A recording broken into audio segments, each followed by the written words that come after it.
had our layover shortened, believe it or not, US flights especially. We're flying there, what, 14 hours max? Usually, maybe 16 hours? Yeah, 16 hours to Florida, and they have shortened our layovers, so what can you do? All you do is rest after a long ass flight like that. Do your American groceries, because America has it all. UK has really good fruits and veggies, just an FYI. Do your fruit and veggie shopping out there. Quality. Okay, so rest between flights, shortened. Layovers, shortened. So where are you staying? You're not staying in Dubai long enough to live, and you're not staying at these layovers long enough to live. Your job is basically flying. And I mentioned earlier in this video, and the video perhaps before, that I went into this expecting free travel. Didn't take shit from customers because I didn't care. Like, go ahead, I'm gonna land and I'm gonna enjoy my life. You're gonna continue being sad. But over time, being in this tube so often and for so long and so frequently, which is often, but still, with no rest in between, like back to back, it starts to get to you.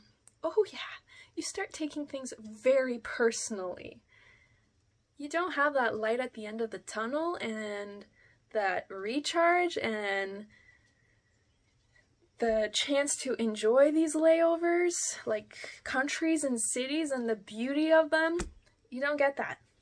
I actually stopped bidding for beautiful places because I found the flight would ruin my whole impression on people from there and the place. So I'm like, no, I don't want to do that. Like, I never flew to Brazil. The flight is very long. I had a chance to go to Korea, also a very long flight, but people scared me out of them. They were like, if you go on your own time. Don't go as an operating crew, because you'll be too tired to even enjoy it. Same with Washington. The timing of that flight, the minimum rest that we have, you don't even see Washington. I didn't even get to see the White House. So many people had started calling in sick, so you were getting pulled out of flights to cover those people. So let's say, God forbid, I'm going to Toronto, except this would never happen because people would be calling sick for Toronto. But yeah, so I have a whole suitcase packed with things that I bought here or out there in Dubai to bring home for my future living with my parents for that time being. And I get pulled out to go to Russia, and my whole suitcase is like not packed with any clothes. It's just because I have clothes here. So I'm screwed. It was a lot of that. It was a lot of calling in sick in general because you were getting sick from these crazy hours and really demanding flights with minimum rest. That is such a recipe for throat infections, low immunity, and catching any flu, cold. What have I covered? The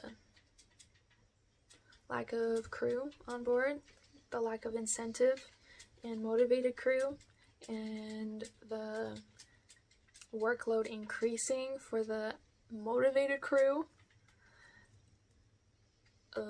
Honestly, I was like a chicken, or headless chicken running around on these flights.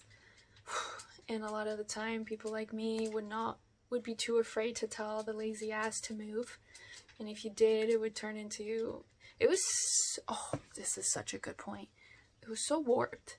You would confront someone in a nice, civilized, mannered way, and it would get warped. Let's say the supervisor is from their same country, same place, or they know each other, who they've flown together before. They would take their side automatically, even if they're in the wrong, just because of good feelings or being racist, like I said. And like, I just opened up a jar and I just keep getting off track because I keep remembering all the terror. PTSD. I've covered layovers being short, layovers being relocated. Our hotels were being moved to, like, I don't know, airport hotels somewhere affordable, so getting into the city was a mission, and I don't know, your whole allowance. So allowance is made for covering food ordered from the hotel, but you're a flight attendant. You're gonna uncage the bird and fly, enjoy the cities, but you couldn't do that. Oh yeah, the allowance was less, so it was meant to just cover the menu and what's on the menu. A lot of the time you're still paying from your own pocket because it's like, who's gonna order a salad for $2, you know? Not even a vegan. Bringing my husband back in the picture, a lot of the time I would be calling in sick so that we can actually spend time together in Dubai, because he would be landing, I would be leaving, or we were lucky to even have 4 hours before my flight or his flight to spend together. And when I first got rescued and adopted my kittens, I really wanted to spend time with them. I didn't want to leave them alone, and being in this weird accommodation situation where I couldn't be at his place unless I called him through the security phone, or the security called him and was like, you have a visitor, and he approved of it, told them to send me up. Otherwise I'd be like, you know, okay, welcome back home, he's not home. So yeah, we kind of cheated the system that way. But again, I wasn't looking for a promotion. Next topic, promotions. That's another thing that demotivated so many crew and just caused this shitstorm of a work atmosphere, environment. It was so toxic at one point. I couldn't believe that crew was turning on crew.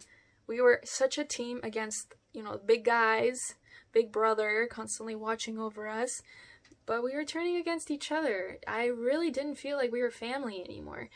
I couldn't really lean on people. You're always like, can't trust you. Yeah, basically it came to the promotions. There were people who were in economy for 4 years. I was told when I first started that in 6 months I would be in business class. That's how it was before my time. And I quit being in economy class. I'm talking about like 500 passengers every freaking flight to deal with, whereas business is like 90. Yeah, it's like quite the contrast. Michael? 1 second. It's not 90, it's actually less. Business class has 70 on the A380 and something less on the 777. So look at that contrast, that difference. So yeah, you're burning out after these flights. And these customers from some of these countries are not easy. They make it their mission not to make your life easier. They actually, in fact, go on these flights to power trip and expect you to be so submissive to them. You don't even make eye contact. You bow down and literally kiss their feet. You have no idea how many times I've picked up their tray of food like they're in freaking prison or something, sliding it under the door of the prison cell, but no, they leave it at their feet, and you're like bowing down into their crotch to pick up their food tray. Unbelievable. So dehumanizing. Cool down, self-adjust, calm down. There was no chance of us being in business class because by the time my contract was renewed, I actually got it renewed. I'm so surprised because I called in sick quite a bit and I have been reported twice. I had the most amazing manager. He was such a human person in this inhumane company. Soul-sucking company. He was seriously a light. Even my husband was like, your manager's amazing. I wish he was mine. I was blessed. If Mike wasn't in Dubai, I told you guys about my batch situation. I distanced myself from them. I think it was one time when I was close with them, they didn't invite me to go to a trip to Jordan. And I was kind of butthurt about that. I was like, yo, what? I was like hanging out with them and my roommate at the time. We were just getting closer, me and my roommate. So I was like, what? And I was like, hey, forget you. And from that time on, me and my roommate were like sisters forever. But not really forever, because then we moved apart. And we had a little bit of a fallout. But sisters fight. Still love the girl to this day. Yeah. I had no one in Dubai besides Michael. I just didn't trust anyone. And if I did meet awesome, cool people on my flights, like, there was no chance I would see them in Dubai because A, they had their own lives, families. Like, some people I connected with were married, and yeah, just also trying to build a routine, have a normal life. And if their husband was crew, then their priority was to spend time with them. My days off when Michael wasn't around was like quarantine. That's what it felt like. I didn't like to go out because A, it was too hot. B, I had like men who haven't seen a white woman before or something just gawking at me and harassing me and following me. So I didn't like dealing with that. And in grocery stores, I couldn't do that alone. I did not have the mental capacity for that shit. So I just waited until Michael came and let him do it. I pretty much just went to the gym, walked to the gym, took the metro, or Ubered it, or cabbed it. Uber was a little safer. They aren't so much the daredevils, and they follow a GPS, so they'll get you to the gym that you actually ask for. Yeah, I felt like every time I was in Dubai, my life was on hold. Every time I was on a layover, my life was on hold from my life in Dubai with my husband. So I was just constantly on hold, like COVID. All I could focus on was the gym, and if I was in Dubai, my cats. I couldn't live. I didn't live out there. It's very sad and like pathetic, but yeah, I wouldn't be able to make plans with cool people because maybe they just didn't want to hang out with me or something. Or they just really had their own lives just like myself. Or we were just so tired from these flights that we were excited on them because of our, what's the word? Exhaustion. That we'd be like, yeah, we have to hang out together. Oh my god, don't forget me. And once we cooled down, it was like reality hit, and you're like, no, I can't hang out with this person, I'm too tired. Also, we live on polar opposite ends of Dubai.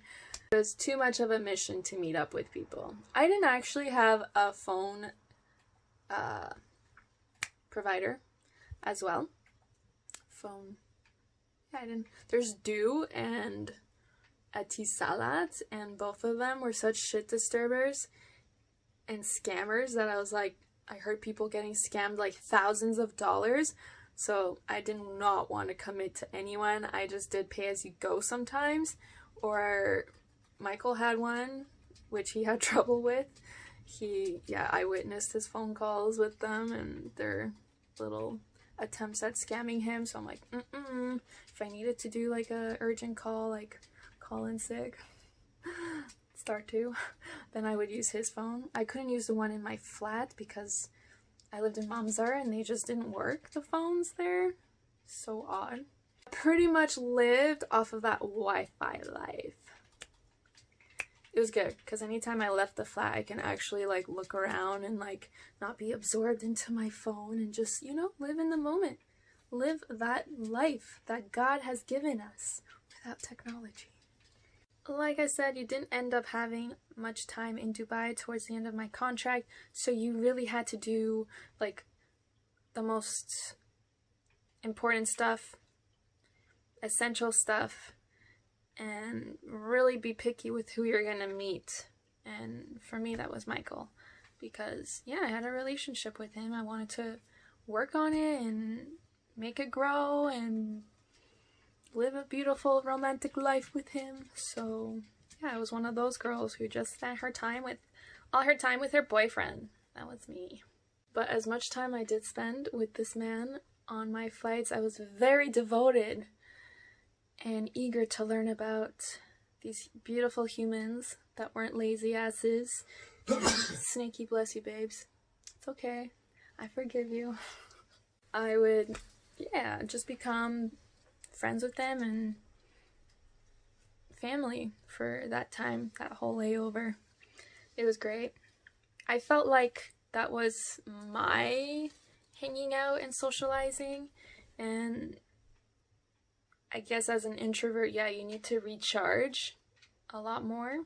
I'm not extroverted, so that was just enough for me to say I had a social life. Yeah. Makes sense? You finally got that free leave to just leave, but you couldn't leave because customers are a priority. All the freaking flights were full, so you had to have staycations in Dubai. And I'm sorry, I'm not keen. I've seen it all, I've experienced it all, and it's madness. I hate the customer service. I need small talk. I need people to actually care about me and not just, you know, lure me into their businesses and be like, okay, this person's paying my check, you know? I just did not like that atmosphere. Yeah, so got off track again. Whew, I almost missed my own wedding because the airport, Dubai airport, had a laneway closure. It was supposed to be maintained, and that meant less flights, and that meant less work, and that meant more time off. After 1 year of not being allowed to go anywhere and take time off, and being held hostage by this company, it was so hard. Finally get to go, and I can't go to my own wedding in May last year because of this runway closure. There were less flights to Toronto, I believe, and they were all booked. Toronto flights were always overbooked. You couldn't use your 90% off or your 50% off. You had to pay, I mean, you could take the chance, but I'm someone who, if I'm going home, I have to let my family know. They take time off from work. Like, it's not like, oh, you know, let's play it by ear. I couldn't live that life. It had to be planned, and I couldn't take my chances, so I ended up paying full fare for most of my flights going back home because they were always booked. And that brings me to another point to why I left. I went into this job thinking that I can go home whenever I want. If I'm ever homesick, I just fly there. The flight sucks. The customers are fucking brutal. I'm not censoring that because I'm not gonna underestimate it. You know what I mean? Fuck. My English is so bad. So sorry. Customers are rude as hell. Those are not Canadians. I do not own up to that behavior. I can't even explain it. It's not Canadian. Not very Canadian-like. It's a very long flight, and if the crew sucks, usually people on my level of the ladder, totally cool. But the seniors and superior people, like, okay, I wasn't allowed to go home from the airport at one time or a couple times because they just felt like saying no. They didn't feel like being nice. They just wanted to feel the power of shutting someone down and saying no. So I had to take a 2-hour bus ride downtown Toronto and then a 2-hour car ride in traffic to go home, whereas the airport is 20 minutes from my house. Tell me, does that make sense? So it was just so stressful, and I had to always ask for permission. I couldn't just go. So it was such a mission going home. And I rarely got the Toronto flight. In the beginning of my career, it was a 3-day layover. So it was like a hot comedy. Everybody was asking for it. The allowance was really good, so people converted it to the dirhams, the crappy dirhams. And yeah, they hit the hay. Or I really need to work on my sayings. Yeah, they rolled in the dough. And then it became a 24-hour layover. Like I mentioned, the North American flights all were reduced to like the minimal rest you can get. And yeah, I still couldn't get it for some reason. People still wanted to see Niagara Falls after having no rest. And that shit show. Yeah, but I would get it, and I would need, like, if I did get it, I would need like 6 months to recover from it, like mentally and physically. Like, whew. Living in Dubai was hard. Layovers were hard to enjoy. Going home was very hard, and just seeing a future in Dubai was very hard for me. Those were the main reasons why I left. I just don't like the way Dubai works. I didn't like how much of my soul I sold to the company and gained nothing from it. I mean, I did get my husband, that's great. I got to meet Mariah Carey, Russell Peters. I got to see the not Northern Star, but the polar lights, Northern Lights, up in the air. They weren't colorful, but you could see them like dancing in the sky. Oh, it was so stunning. What else did I get to see? I got to see the pyramids, got to see the Black Sea, the Himalayas. Also got to see I got to see the Alps. I got to see the Great Wall of China, but not through the plane. That's a layover. That's a whole other subject. What else did I get to see from 40,000 feet up in the air? I got to see the beautiful Maldive Islands. We didn't get a layover there, but going in, stunning. I got to see countless of beautiful sunsets, sunrises, and all that. So those were my perks. I try to enjoy that part of flying. But really, the company made it so hard for you to enjoy being a flight attendant. The people in Dubai made it very hard for you to want to live in Dubai. It's just so fake. Oy. The weather made you... No, forget that. No. I don't miss it. Big thing that made me realize how disgusting the people are in Dubai is the stray cat situation. Call me a crazy cat lady, but you won't see them as much in the main parts of Dubai where you probably will travel and see. There will probably be one little kitten that will pop out and try to survive its life in Dubai, but everywhere else where the drag makeup didn't reach, you would find this heavily overpopulated stray cat situation. And there's dogs too, stray dogs. I actually did like the stray dog walks, and even that center, it was like, I heard it was running for years and years, but it had nothing to show in the like environment these dogs were kept in. Horrible. Like, I wish I had the money in the world to just adopt and export them from this stray dog center and just out of Dubai. People objectified them and dumped them, and yeah, all 3 of my cats were dumped or just abused and left. Yeah. It just gave you an idea of how soulless the city is. I wouldn't recommend people saving these cats. Like, I spent a lot of my time just feeding and leaving water for them. I got caught up in trying to save them, and it's a lot of politics and drama. And what's crazy is that it is revenue for the city, so the city kind of thrives off of this. It's just so corrupt.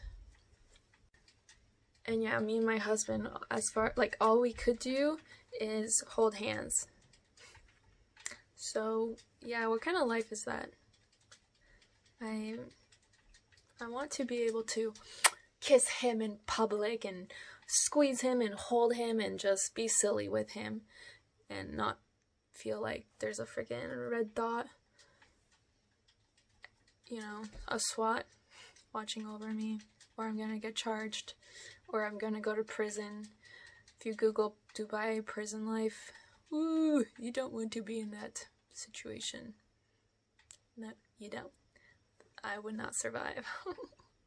I missed the freedom of Canada, and I really took it for granted. And this city taught me to appreciate it and never take it for granted.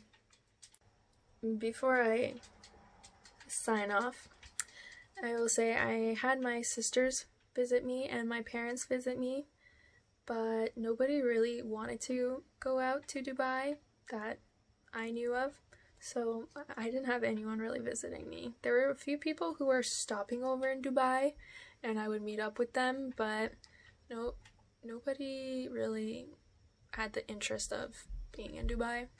So yeah, I guess if I had more visitors, it would be a lot more fun. But again, it's just not a realistic world. You're in a bubble. You don't have a routine. It's just, you don't have a lifestyle. You're just kind of playing it by ear every freaking day. We chose to come back to Canada because it is a lot better to have a family here, raise a family here, have the freedom for that. Prague, that was my option. I really wanted to move to Prague, but it was too far from my family, and I love my family. But it also isn't very friendly for people who want a nice big family. Apparently it's like easier, it's not even easy to have one child if you live in Czech Republic or in the city core of the major cities in Czech Republic. So yeah, it's just a lot more family friendly here in Canada. Oh my god, I almost forgot one last important key thing. People in Dubai don't know how to work out. You know, like Planet Fitness and the weird shit you see at your local gym. Imagine that high full voltage and no gym etiquette. Like, I'm telling you, no gym etiquette. That's how it is out there. And the trainers don't know shit. You see them fucking up their clients so badly. Michael has been in a few fights with these trainers. I've flown with guys from other countries that, you know, we get talking and they're like, I've had to stop a trainer and be like, what are you doing to this guy? And why are you paying this guy to do this to you? So it's so bad there. I have no respect for the trainers out there. Like I said, there could be 1 in a million that are like pretty damn good. But other than that, they don't know what they're doing out there. So it brings us back to Canada and why we left. We have better opportunity here, better education, and standards. So yeah, that concludes why I resigned. Hopefully I gave you some insight as to why I resigned. Hopefully it wasn't all scrambled eggs and jumbled up jambalaya. I'm gonna go outside now and walk my dogs during this quarantine, now that it's not blazing hot and there's no perverted men on the loose and, you know, ready to swarm me just because I'm showing a little bit of my clavicle. I'm gonna do one more video about Emirates. My lovely husband is gonna join me on that. It's gonna be us telling you what to look out for in Dubai. 5 things we're gonna list for you to be mindful, to be prepared for, and how to deal with it. Yeah, there will be a how. So thank you for being so patient and waiting 4 vlogs of jibber jabber to finally find out why I left. Most junior for life. People will know what I mean by that. The most junior crew for life. I resigned as the most junior.